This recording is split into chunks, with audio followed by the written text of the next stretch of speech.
Assalamualaikum warahmatullahi wabarakatuh. Halo anak-anak, pada kesempatan kali ini kita akan belajar tentang rantai makanan, pelajaran ilmu pengetahuan alam untuk sekolah dasar. Pada video ini kita akan mempelajari yang pertama, pengertian rantai makanan, yang kedua, komponen rantai makanan, dan yang ketiga, contoh-contoh rantai makanan. Nah anak-anak, apa itu rantai makanan? Rantai makanan adalah peristiwa memakan dan dimakan antar makhluk hidup menurut urutan tertentu. Lalu, apa komponen rantai makanan? Komponen rantai makanan yang pertama adalah produsen. Produsen adalah makhluk hidup yang dapat membuat makanannya sendiri dan berperan sebagai sumber makanan makhluk hidup lain. Yang kedua adalah konsumen. Konsumen adalah makhluk hidup yang tidak dapat membuat makanannya sendiri. Yang ketiga adalah pengurai. Pengurai adalah makhluk hidup yang mendapatkan makanan dengan mengurai sisa makhluk hidup yang sudah mati menjadi zat yang lebih sederhana.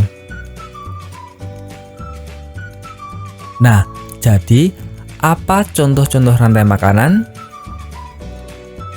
Yang pertama, rantai makanan di ekosistem sawah. Padi adalah produsen, karena padi mampu menghasilkan makanan sendiri. Selanjutnya, padi dimakan oleh tikus, maka tikus menjadi konsumen yang pertama. Tikus dimakan oleh ular sawah, berarti ular sawah menjadi konsumen yang kedua. Setelah itu, ular dimakan elang, maka elang menjadi konsumen yang ketiga.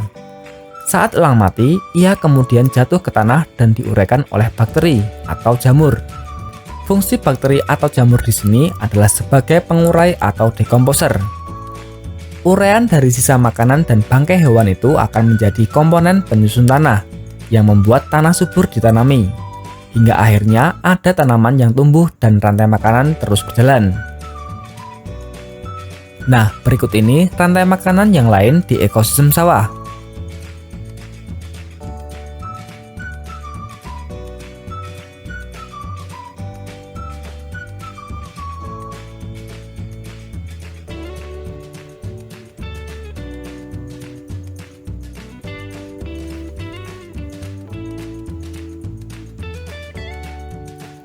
Yang kedua, rantai makanan di ekosistem hutan.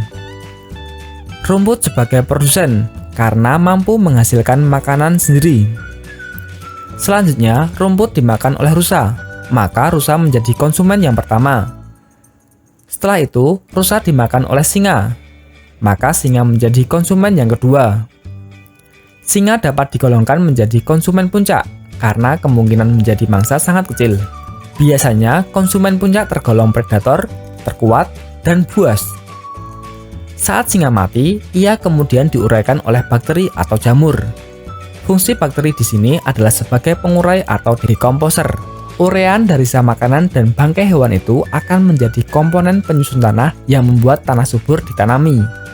Hingga akhirnya ada tanaman yang tumbuh dan rantai makanan terus berjalan.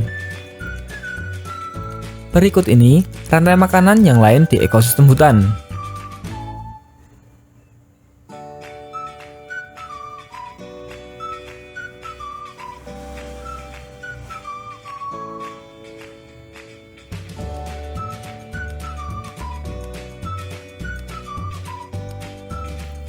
Yang ketiga, rantai makanan di ekosistem laut.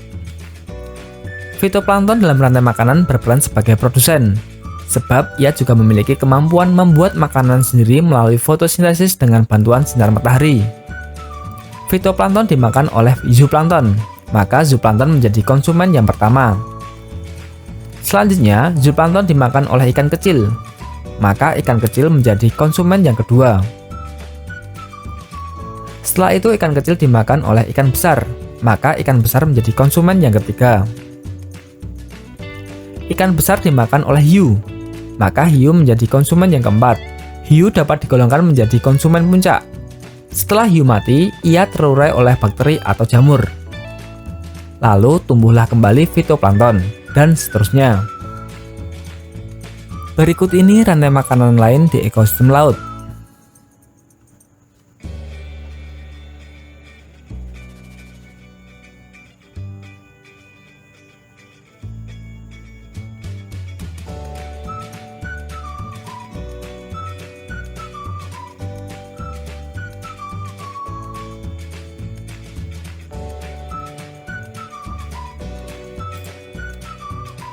Yang keempat, rantai makanan di ekosistem sungai.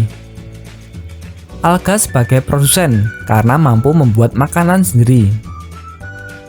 Alga dimakan oleh ikan, maka ikan menjadi konsumen yang pertama.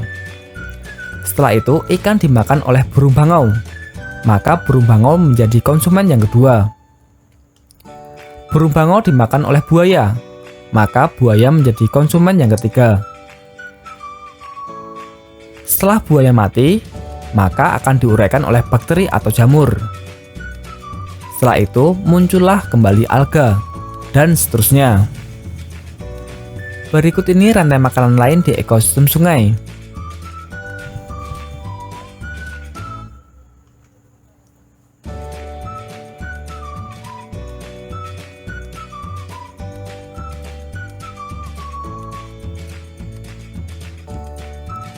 Yang kelima, rantai makanan di ekosistem kolam.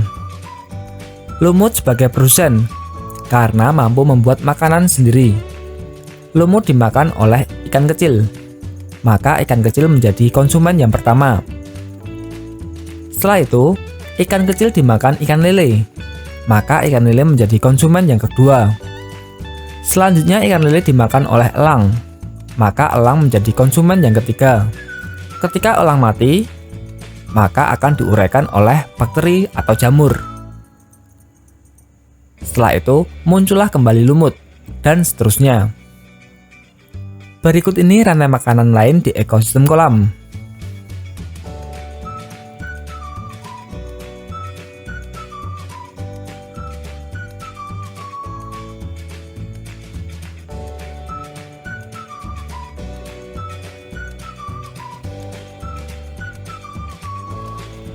Sekian pembahasan tentang rantai makanan, semoga bermanfaat. Sampai jumpa lagi dan terima kasih. Wassalamualaikum warahmatullahi wabarakatuh.